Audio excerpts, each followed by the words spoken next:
want to share with you guys today about some of the new dyes they have at Hobby Lobby.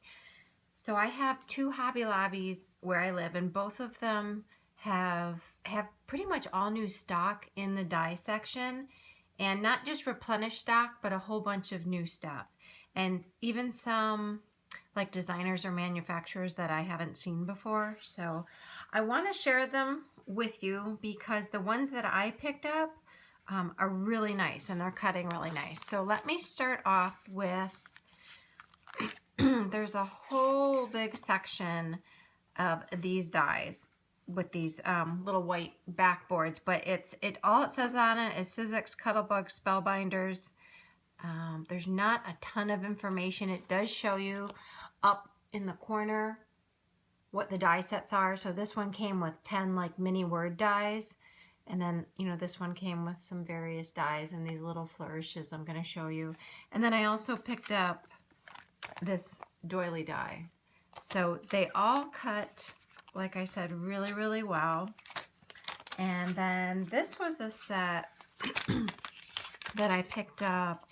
It came with these stamps and then the dies to cut each of them out, and they also cut well. And the designer on this, I believe this is the designer, I didn't keep all of the packaging, is Richard Garay, G-A-R-A-Y, and this is called Amazing Blooms. So he had, I think, 5 different stamp and die sets, and I have never seen this or this packaging before at Hobby Lobby. So let me show you the cards that I made with these. So here's the first one, and this one I specifically made just to try out some of the stamps and dies. So in the background here in the corners, I used the little flourishes that came with the one set, and I just cut those in half and put 2 in each corner. And this is the doily, and it cut out beautifully. This is on Bristol paper. Let's see if I can do a close-up here for you.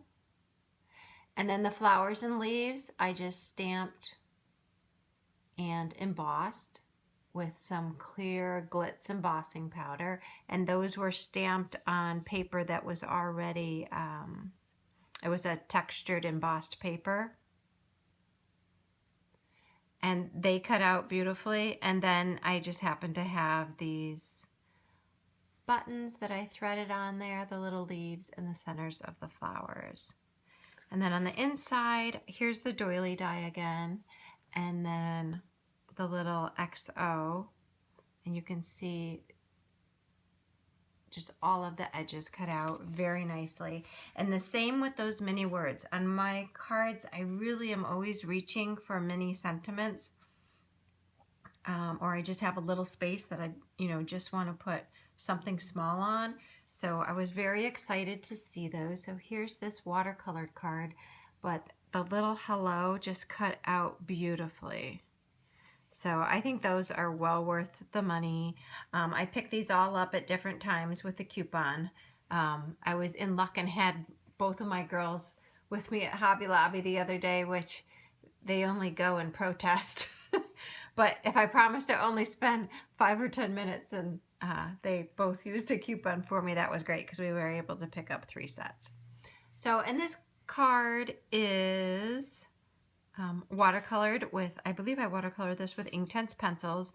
And the other thing I wanted to mention, I know I've only had it for a week, but the new stamping tool I'm using, this Stampaholic Nano, which I have a video on from last week, I absolutely love it.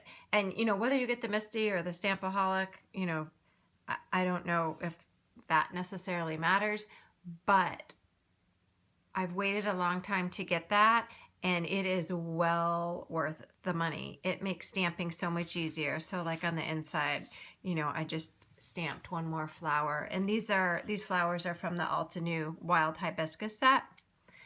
But already I feel like I have saved so much paper and time using that stamping tool. So if you're one of those stampers who's been thinking about getting it and not sure, from my perspective, I think it's just really, really well worth it. I'm glad that I finally purchased it. So if you guys have any questions, let me know. Go check out some of the new dies if you're interested, and I'll talk to you guys soon. Bye-bye.